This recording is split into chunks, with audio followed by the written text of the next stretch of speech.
Dear students, today we'll see what do we mean by a precision rectifier. This comes in your analog electronic circuits where we have an application of op-amp as a precision rectifier. So the topic here will be a precision rectifier. Now in this topic, we are going to see what was the drawback of our ordinary rectifier circuit or the conventional rectifiers what we make with the help of diode, a half wave rectifier or full wave rectifier. What was the limitation of those rectifiers? Now there is one limitation that they cannot rectify voltages below the cut-in voltage of the diode. Say for example 0.3 volt is for germanium and 0.7 volt is for silicon. The diodes cannot conduct unless the applied voltage exceeds about 0.7 volt in case of silicon diodes. Due to this, the output of the rectifier is distorted. To have a precision rectification, that is correct rectification from the starting point 1 voltage, we need a circuit which can rectify the input voltage from its zero value. This can be achieved by using op-amps along with diodes. And these circuits which uses op-amps along with diodes are called as precision rectifiers. So if you see the forward bias of a diode, if you just remember the circuit of forward bias of diode, that is where the limitation comes. If this diode is forward biased, okay, so this is your plus minus and this is the voltage applied forwardly, and this is your anode, cathode, and this is your diode. Okay, and if you see the graph and say if it is a silicon diode, okay, then it will have a cut-in voltage of 0.7. Say this is 0.1, 0.2, 0.3, 0.4, 0.5, 0.6, 0.7. See here. That means if this is y-axis is your current through the diode and v-axis is the voltage applied across the diode, then there will be no current flowing till the applied voltage reaches 0.7, 0.7 in case of silicon diodes. Okay, and after that you see as you increase the applied voltage, the current will increase, and then you can say it is increasing more, and then it is in forward bias condition. So this area, that is when the applied voltage is from 0 to 0.7 in case of silicon diodes and 0 to 0.3 in case of germanium diode, is a area, is a limitation if you use this diode as a rectifier. If you use this diode as a rectifier, then it will not conduct in this period when the applied voltage is from 0 to 0.7 in case of silicon and 0 to 0.3 in case of germanium diodes. Okay, then that becomes the limitation. There will be no process of rectification. You cannot convert AC to DC, and that is what a limitation of a conventional diode is. If you use this diode along with op-amp for rectification process, then you can convert AC to DC for the complete starting from the zero voltage till the end. That means there will be no limitation as we find it when we use only the conventional diodes. So these circuits which are using diodes along with op-amps are having precise rectification, precision rectification, and they are called as precision rectifiers. So here I can see the first one as half wave or precision rectifier circuit. Okay, so you can see a half wave or precision rectifier circuit where half wave rectification can takes place. And the second one is a full wave precision rectifier circuit where a full wave rectification can takes place. Okay. Now to make it more simple, we will take a diagram of a simple precision full wave rectifier where we have to rectify both the half cycles, both the input half cycles. So you can see this. This is a simple precision full wave rectifier.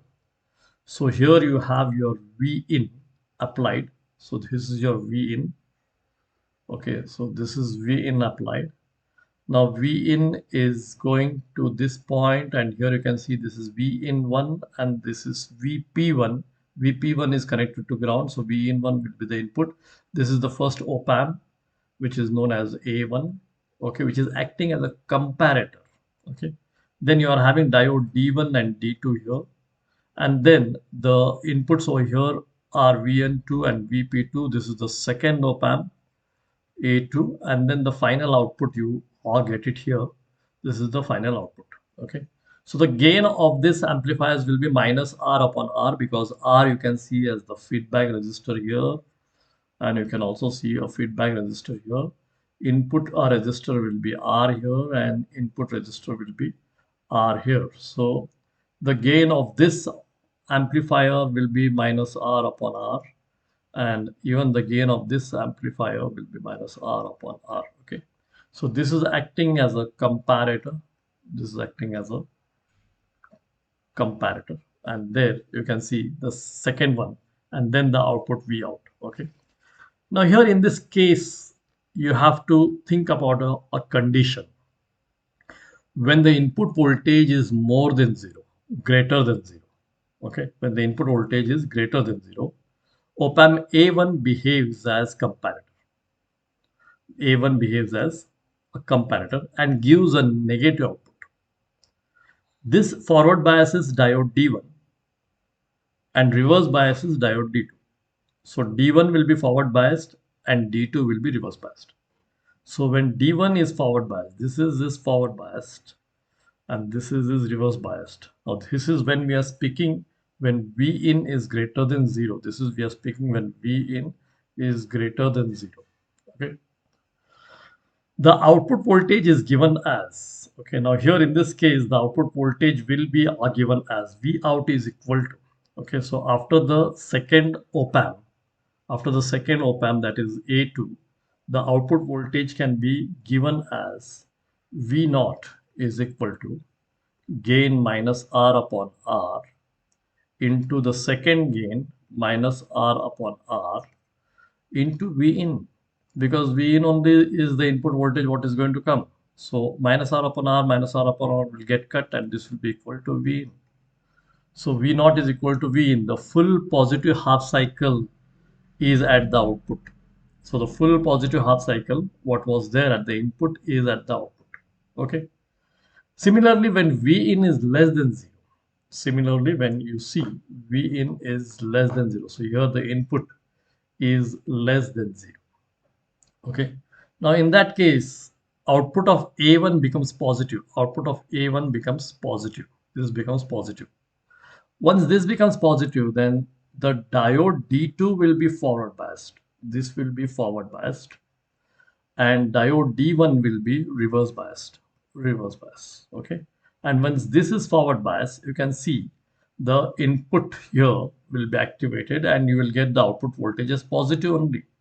You will get the output voltage as positive only. That means in this case, the output voltage V naught will be equal to minus V in. Okay. So here in the first case, V naught was equal to plus V in. Okay. And in the second case, V naught is equal to minus V in. So in both the cases, the output is positive.